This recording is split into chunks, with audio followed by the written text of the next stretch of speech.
আল্লাহ সুবহানাহু ওয়া তাআলার কাছে নেক আমল করে কাছাকাছি যাওয়ার, আল্লাহ সুবহানাহু ওয়া তাআলাকে সন্তুষ্ট করার জন্য খুব মূল্যবান এই সময়গুলো। সেই সোনালী 5টি সময় কখন? তার প্রথমটি হলো জোহরের সময়। মুসনাদ আহমদের এক হাদিসে বর্ণিত আছে, নবী সাল্লাল্লাহু আলাইহি ওয়াসাল্লাম জোহরের ফরজের আগে 4 রাকাত সুন্নাত সালাত নিয়মিত পড়তেন।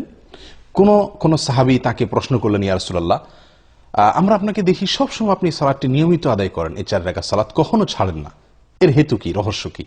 নবী সাল্লাল্লাহু আলাইহি ওয়াসাল্লাম তখন বললেন তাদেরকে যে, দেখো, যখন সূর্য মধ্য আকাশ থেকে, ঠিক আকাশের সেন্টার পয়েন্ট থেকে পশ্চিম দিকে ঢলে পড়ে, অর্থাৎ জোহরের সময় শুরু হয়, তখন আল্লাহ সুবহানাহু ওয়া তাআলা আসমানের সমস্ত দুয়ারসমূহ খুলে দেন, সমস্ত দুয়ারসমূহ খুলে দেন, এবং সেগুলো আর তিনি বন্ধ করেন না জোহরের সালাত শেষ হওয়া পর্যন্ত।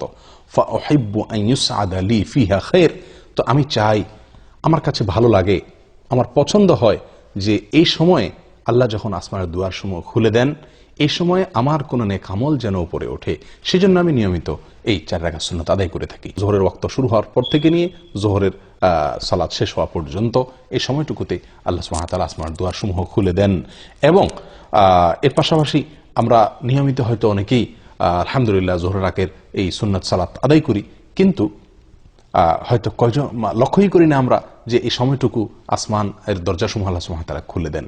সেই কথা মাথায় রেখে যদি আমরা সালাত আদায় করি, এবং নবী সাল্লাল্লাহু আলাইহি সাল্লামের প্রিয় ছিল যে এই সময় কোনো নেক আমল যেন উপরে ওঠে, আর সেদিকে তাকায় যদি আমরা ওই 4 রাকাত সুন্নাত আদায় করি, নিঃসন্দেহে সেখানে ভিন্ন রকমের স্বাদ, ভিন্ন রকমের মাত্রা আমরা অনুভব করতে থাকবো। এগুলো এক সময় জোহরের সময় আল্লাহ সুবহানাহু ওয়া তাআলা আসমানের দুয়ারসমূহ খুলে দেন, যেটি মুসনাদ আহমদের হাদিসে বর্ণিত হয়েছে বিশুদ্ধ সূত্রে। নাম্বার 2, আজানের পরে, আজানের পরের যে সময়টুকু, আজানের পরপর কিছু সময়, এই সময়ও আল্লাহ সুবহানাহু ওয়া তাআলা আসমানের দুয়ারসমূহ খুলে দেন। নবী সাল্লাল্লাহু আলাইহি সাল্লাম থেকে বর্ণিত হয়েছে সহিহ তারগীব ওয়া তারহিবের ভিতরে এর হাদিস, তিনি ইরশাদ করেছেন, ইযা নুদিয়া বিস-সালাহ, যখন সালাতের জন্য আহ্বান করা হয়, আজান দেওয়া হয়, ফুতিহাত আবওয়াবুস সামা ওয়াস্তুজিবাদ দুআ, তখন আসমানের দুয়ারসমূহ খুলে দেওয়া হয় এবং বান্দার দোয়া কবুল করা হয়। দোয়ার নির্দিষ্ট কোনো পদ্ধতি, ধরা বাঁধা কোনো সিস্টেম এখানে বর্ণিত নাই, বরং মনের যে কোনো চাওয়াকে মনে মনে আল্লাহ সুবহানাহু ওয়া তাআলার কাছে পেশ করার জন্য মূল্যবান একটি সময় হলো এটি, অর্থাৎ আজানের পরবর্তী সময়টুকু। এটিও সোনালী 5টি সময়ের দ্বিতীয় এবং গুরুত্বপূর্ণ একটি সময়, আজানের পরবর্তী সময়টুকু। 3 নম্বর যে সময়টি সোনালী 5টি সময়ের ভিতরে, সেটি হলো এক সালাতের পরে অপর সালাতের জন্য যখন মানুষ অপেক্ষা করে, এই সময়টুকু, এটিও খুব গুরুত্বপূর্ণ একটি সময়। সূরা ইবনে মাজাহ হাদিসে বর্ণিত হয়ে আসছে, নবী সাল্লাল্লাহু আলাইহি সাল্লাম বলেন, তোমরা সুসংবাদ গ্রহণ করো, এই যে তোমাদের রব কদ ফাতাহা বাবা মিন আবওয়াবিস সামা, আসমানের দুয়ারসমূহের মধ্য থেকে একটি দরজা তিনি খুলে দিয়েছেন, এবং ইউবাহি বিকুমুল মালাইকা, তোমাদের নিয়ে ফেরেশতাদের সঙ্গে তিনি গর্ব করছেন, বলছেন যে দেখো, আমার বান্দারা আমার নির্ধারিত ফরজ সালাত আদায় করার পরে অন্য ফরজের জন্য তারা অপেক্ষা করছে। প্রিয় বন্ধু, তাহলে এক ফরজ আদায়ের পরে অন্য ফরজের জন্য যখন মানুষ অপেক্ষা থাকে, ওই সময় আল্লাহ সুবহানাহু ওয়া তাআলা আসমানের দুয়ার খুলে দেন। এটিও সোনালী সময়সমূহের মধ্যে থেকে একটি। নাম্বার 4, ভোর রাত বা রাতের শেষ প্রহর, এটি অত্যন্ত মূল্যবান সমূহের মধ্যে থেকে একটি। আল্লাহর কাছে বান্দার আরজি পেশ করার, আল্লাহর কাছে বান্দার চাওয়াগুলোকে উপস্থাপন করার, দোয়া করার অত্যন্ত মূল্যবান সময়, বলা যায় সবচেয়ে সেরা এবং শ্রেষ্ঠ সময়। নবী সাল্লাল্লাহু আলাইহি সাল্লাম ইরশাদ করেছেন, এই সময় আল্লাহ সুবহানাহু ওয়া তাআলা আসমানের দুয়ারসমূহকে খুলে দেন এবং একজন ঘোষণা দিতে থাকে, আছে কি কোনো প্রার্থনাকারী যে চাইবে, প্রার্থনা করবে, আল্লাহ তাআলা তার প্রার্থনা মঞ্জুর করবেন? আছে কি কোনো বিপদগ্রস্ত যে ব্যক্তি বিপদে পড়ে আছে, সে আল্লাহর কাছে মুক্তি চাইবে, আল্লাহ তাআলা তাকে মুক্তি দান করবেন? এভাবে যে কোনো মুসলিম এই সময় দোয়া করলে আল্লাহ তাআলা দোয়া কবুল করেন এবং আসমানের দুয়ারসমূহ খুলে দিয়ে রাখেন দোয়া কবুলের জন্য।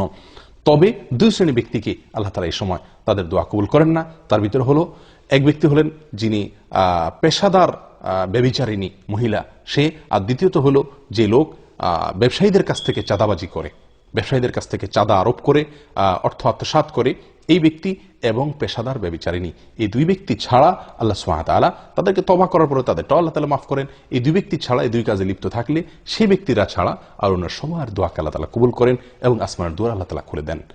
সম্মানিত ভাই বন্ধুগণ, এরপরে 5 নম্বর সোনালী সময় যেটি, সেটি হলো একটি গুরুত্বপূর্ণ দোয়া, যেটিতে আল্লাহ তাআলার বড়ত্ব, আল্লাহ তাআলার প্রশংসা এবং আল্লাহ তাআলার পবিত্রতা বর্ণনা করা হয়ে থাকে। এই বিশেষ ভাষায় যখন আল্লাহ সুবহানাহু ওয়া তাআলার কাছে বান্দা দোয়া করে বা আল্লাহ তাআলার জিকির করে, তখন আল্লাহ সুবহানাহু ওয়া তাআলা আসমানের দুয়ারসমূহ খুলে দেন, যেটি সহিহ মুসলিমে বর্ণিত হয়েছে। আব্দুল্লাহ ইবনে আমর রাদিয়াল্লাহু তাআলা বলেন, একবার নবী সাল্লাল্লাহু আলাইহি সাল্লাম সালাত আদায় করছিলেন সাহাবীদেরকে নিয়ে, পিছন থেকে কেউ একজন একটি দোয়া পাঠ করলেন, দোয়াটি হলো এই: আল্লাহু আকবার কবীরা ওয়ালহামদুলিল্লাহি কাসীরা ওয়া সুবহানাল্লাহি বুকরাতাও ওয়া আসীলা। আল্লাহু আকবার কবীরা ওয়ালহামদুলিল্লাহি কাসীরা ওয়া সুবহানাল্লাহি বুকরাতাও ওয়া আসীলা। নবী সাল্লাল্লাহু আলাইহি ওয়াসাল্লাম সালাতের শেষে জিজ্ঞাসা করলেন, মানিল কায়েল, কোন ব্যক্তি এই দোয়াটি পাঠ করলেন? তখন যিনি পাঠ করেছিলেন তিনি বললেন, ইয়া রাসূলুল্লাহ, আমি পাঠ করেছি।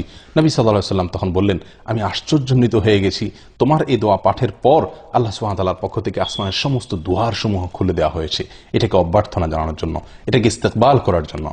তখন আব্দুল্লাহ ইবনে ওমর রাদিয়াল্লাহু তাআলা বলেন যে এরপর থেকে আমি আর কখনো এই দোয়া পাঠ ছাড়িনি। সলাতের বাইরে সবসময় দোয়া পাঠ করা যায়। আল্লাহু আকবার কবীরা ওয়ালহামদুলিল্লাহি কাসীরা ওয়া সুবহানাল্লাহি বুকরাতাও ওয়া আসীলা। আমি আবারও সংক্ষেপে এই 5টি শোনার সময় আপনাদেরকে জানিয়ে দিচ্ছি। তার প্রথম হলো জোহরের সময়। জোহরের সময় শুরু হওয়ার পর থেকে নিয়ে জোহরের ফরজ সালাত শেষ হওয়া, জামাত শেষ হওয়া পর্যন্ত। আর দ্বিতীয়ত হলো আজান যখন দেওয়া হয় সালাতের, 5 ওয়াক্ত সালাতের আজানের পরবর্তী সময়টুকু। 3 নম্বর হলো এক সালাত পড়ার পরে মানুষ যখন অন্য সালাতের জন্য অপেক্ষমান থাকেন ওই সময়টুকু। নাম্বার 4 হলো ভোর রাতের সময়টুকু, রাতের শেষ প্রহর। নাম্বার 5 হলো আল্লাহ সুবহানাহু ওয়া তাআলার প্রশংসায়, তার গুণগানে এই বিশেষ বাক্য আল্লাহু আকবার কবীরা ওয়ালহামদুলিল্লাহি কাসীরা ওয়া সুবহানাল্লাহি বুকরাতাও ওয়া আসীলা, এটা যখন পাঠ করা হয়।